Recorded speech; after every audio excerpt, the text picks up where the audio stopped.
오늘 성경 본문의 그 내용을 보면은 항상 기뻐하라, 쉬지 말고 기도하라, 범사에 감사하라, 이는 너희를 향한 하나님의 뜻이니라, 그렇게 말씀하십니다.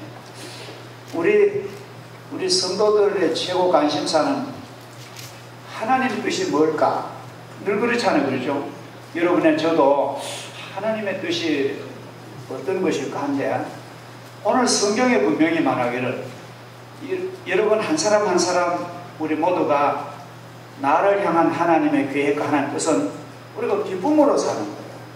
기쁘게 살고 늘 기도하는 것이고, 또 어떤 일을 만나도 이 범사란 말은 여러분 잘 아시다시피 즐겁든지 힘들든지 범사에 모든 일에 감사하는 것이 나를 향한 하나님의 뜻이니라. 할렐루야.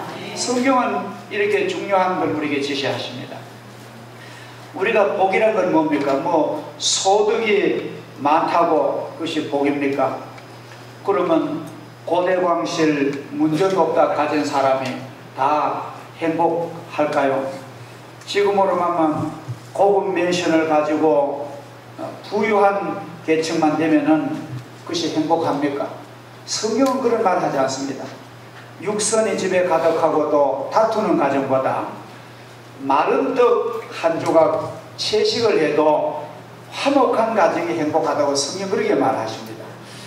자, 평화가 있고 기쁨이 있고 비전이 있고 꿈이 있는 그런 가정과 교회가 하나님이 원하시는 그런 교회입니다. 높은 권세가 있고 기쁨이 없다면 그 무슨 소용입니까? 하나님은 우리에게 항상 기뻐하라. 땀 흘려 수고하여도 행복이 없으면, 기쁨이 없으면 그건 아무 무용지물입니다. 그래서 우리는 이 귀한 기쁨을 어디서 얻을까? 분명히 하나님께서 항상 기뻐할 수 있는 그런 원인 제공이 계시는데, 그 기쁨은 바로 우리가 은혜 받을 때 우리는 큰 기쁨이 넘칩니다. 우리가 은혜 받으면 우리 마음속에 초막이나 궁궐이나 기쁨으로 살 수가 있는 것입니다. 바울 사도가 그의 서신에 보면은 감옥에 들어가서도 바울과 실라가 찬송하고 기도하더라고 합니다. 그러니까 사도행전 16장에 보면은 빌립보 감옥에 들어가서, 지금 감옥과 비교 안 됩니다. 무자비하고 구타당하고 어두침침하고 불결하고 견딜 수 없는 그런 감옥에 들어가서도 찬송하고 기도했단 말은 얼마나 그 마음속에 기쁨이 넘쳤기에 그런 그 삶이 됩니까? 자, 그러면은 이런 모든 성도들이나 또 바울이나 모든 분들이 역경에서도 감사하는데, 그것이 바로 낮에 우리가 말씀과 연결되는 구원받은 기쁨인 줄 믿습니다. 우리가 예수님을 마음에 모시면요, 마음이 기쁜 거예요. 기독교인들에게 한 가지 큰 특징은 어떤 환경에 처해도 내 마음에 기쁨이 있다는 것입니다. 우리가 어떤 경우에도 나는 주께 예배하네, 그런 찬송처럼 우리 예수 믿는 사람들의 한 가지 독특한 특징이 있다면 우리가 마음속에 그 기쁨이 있다는 거예요. 예수님을 믿는 그 기쁨. 항상 기뻐하라. 너희 관용을 모든 사람이 알게 하라. 주께서 가까우니라.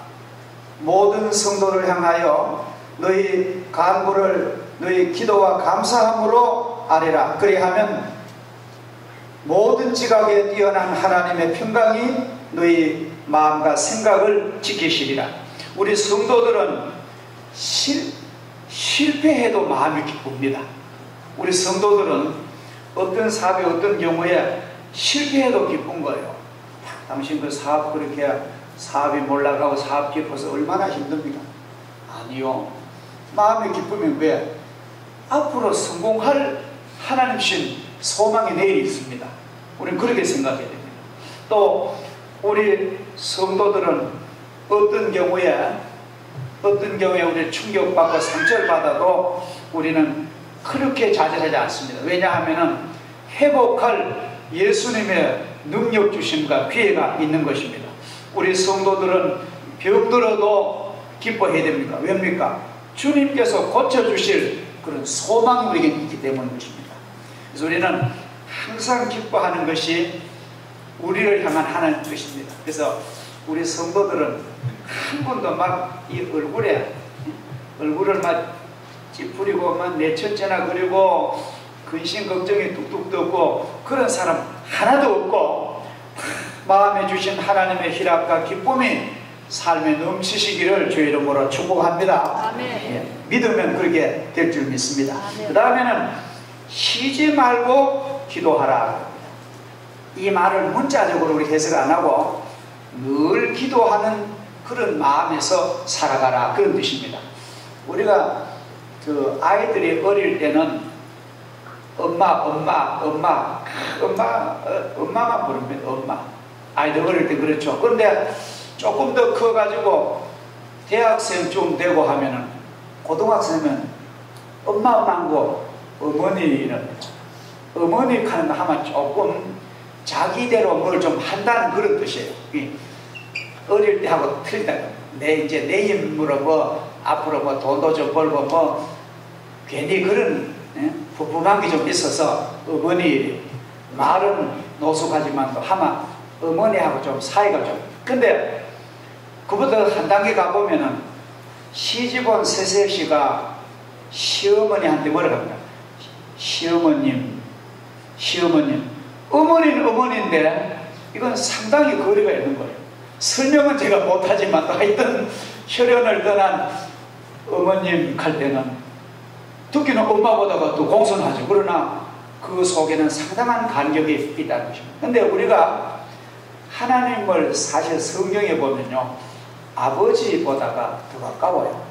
성경의 원어에 보면, 방언에 보면은 아버지란 말, 우리가 뭐 어린아이들 보면 막 엄마, 아빠 그런 뜻입니다. 그러니까 우리가 하나님을 아버지라고 부르는 것은 이 기도에 가장 중요한데, 아버지와 아들 간에는 유전적인 DNA가 일치합니다. 그러니까 하나님 아버지와 우리 성도 간에는 유전과 DNA가 같은 거예요. 그래서 아버지란 말은 무한히 가까이 촌도 없는 거예요. 그래서 우리는 하나님께 기도한다는 말은 그렇게 가까운 거기 때문에 우리가 항상 낮에처럼 주여 아버지 하는 것이 그게 바로 기도고 하나님과 막 통하는 겁니다. 그래서 유명한 신학자는 말하기를 예수님께서 이 세상 오셔가지고 많은 것을 가르치셨는데 제일 중요한 예수님의 가르침은 뭐냐 하면은 하나님을 아버지라고 가르쳐 주고 있어요. 구약엔 여러분 눈을 닦고 봐도 하나님 아버지란 말이 하나도 안 나옵니다. 그러나 복음서에 보면 예수님이 아버지 하나님, 하나님 아버지, 하늘에 계신 우리 아버지. 예수님은 우리에게 하나님을 소개하기를 우리 아버지다.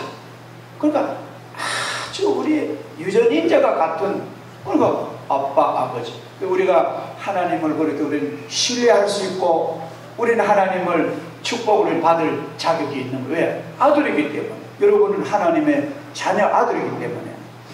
자, 그래서 우리는 매일매일 하나님 아버지, 기쁠 때도 슬플 때도 하나님 아버지 그렇게 기도하시기를 주의 이름으로 축복합니다.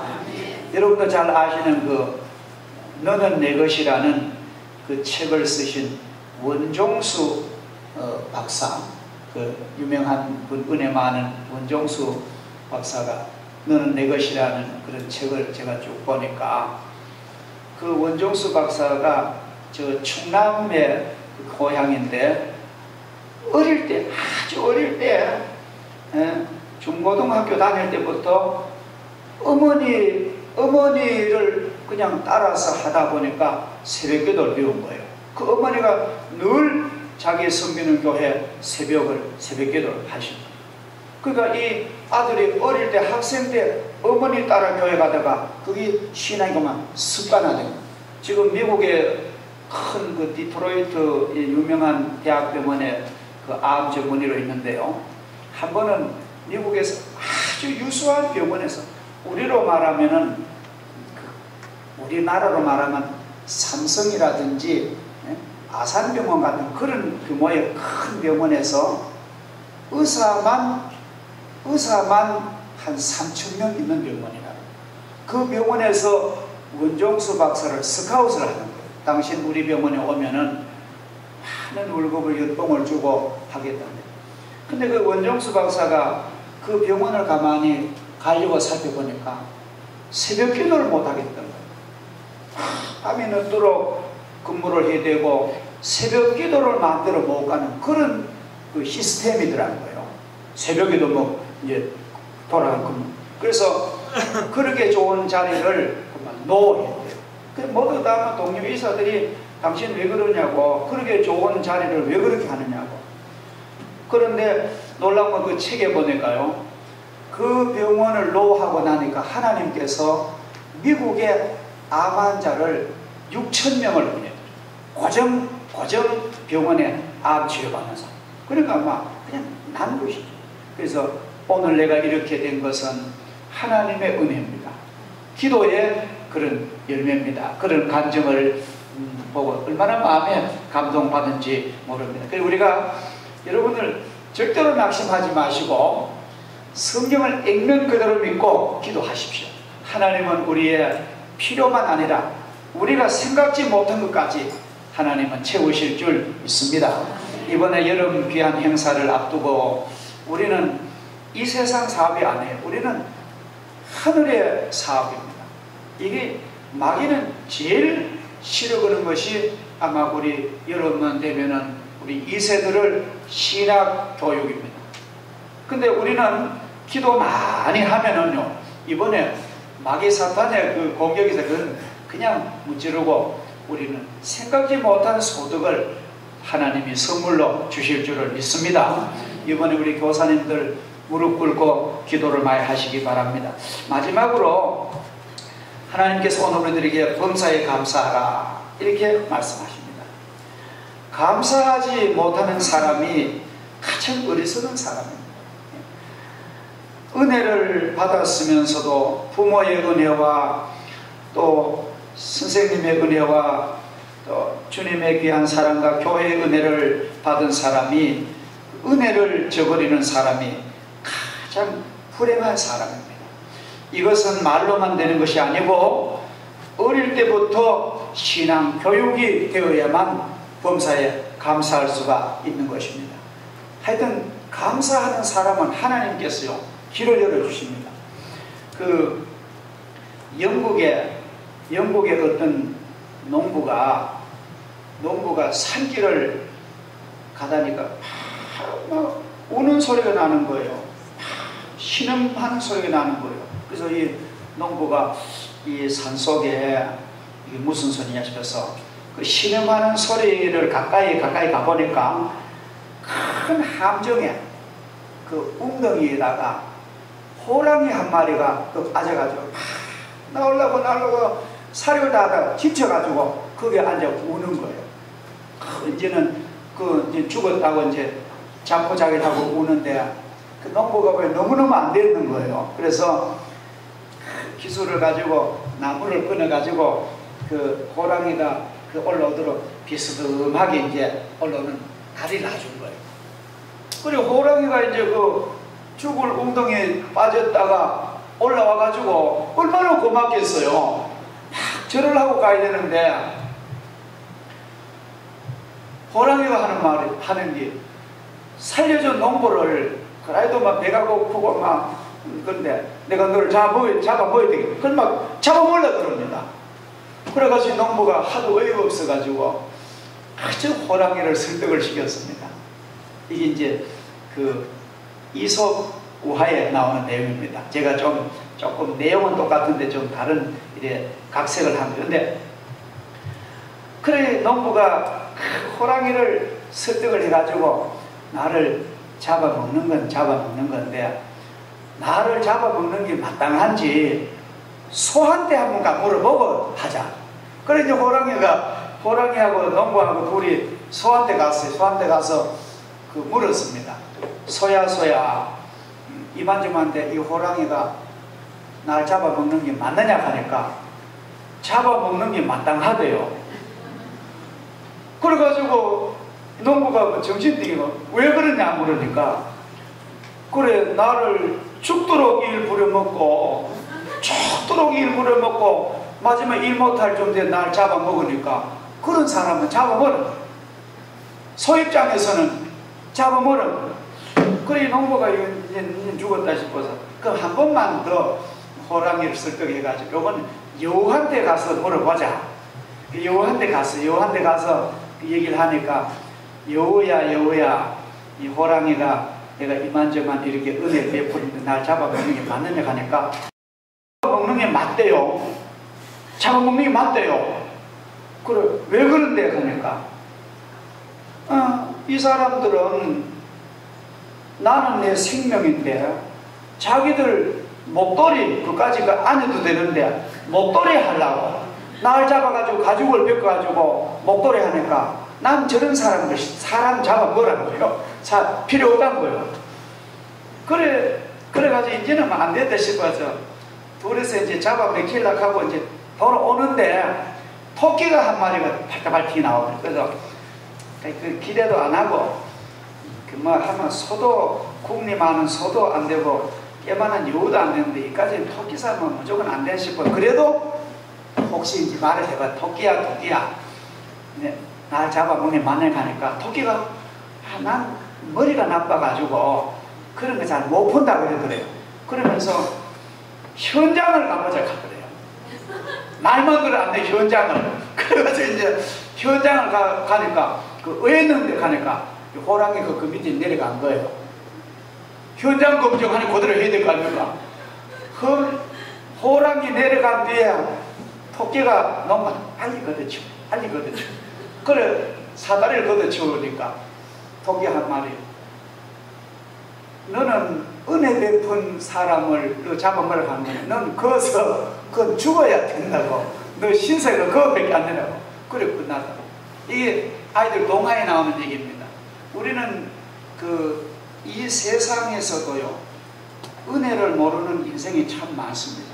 부모의 은혜도 모르고 형제간의 은혜도 모르고 특별히 우리 성도들이 주님의 은혜까지 보면 헌신자를 보는 사람 많아요. 그래서 우리는 오늘 항상 기뻐하는 것, 또 아버지께 기도하는 이 기도, 우리가 숨 쉬는 것과 같잖아요. 기도하고 그 다음에 우리가 범사에 감사하고 우리가 내가 은혜 받은 사람에게 늘 고맙다고 표시하는 것, 이것이 바로 하나님이 우리를 향하신, 우리 구역을 향하신, 우리를 향하신 하나님의 뜻인 줄 믿습니다. 그래서 어렵게 생각하지 마시고 항상 이런 은혜 가운데 승리하시는 귀한 성도 되기를 축복합니다.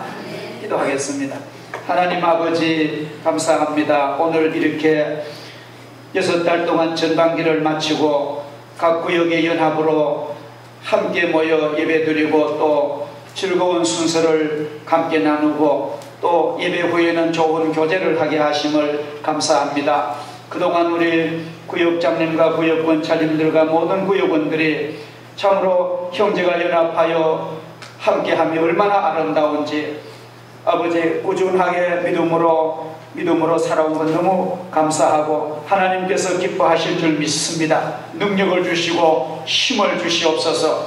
가장 중요한 것은 우리 구역원들, 우리 가족들이 항상 기쁨을 잃지 않게 하시고 또 언제나 우리는 걱정 근심하지 말고 기도로서 간구하는 저희들 되게 하시고 늘 감사하면서 하나님께 감사하고 부모와 자녀에게 감사하고 조국과 사회에 감사하면서 우리가 살아가는 아버지 힘찬 복된 저희들 되도록 은혜를 베풀어 주시옵소서. 예수님의 이름으로 기도하옵나이다.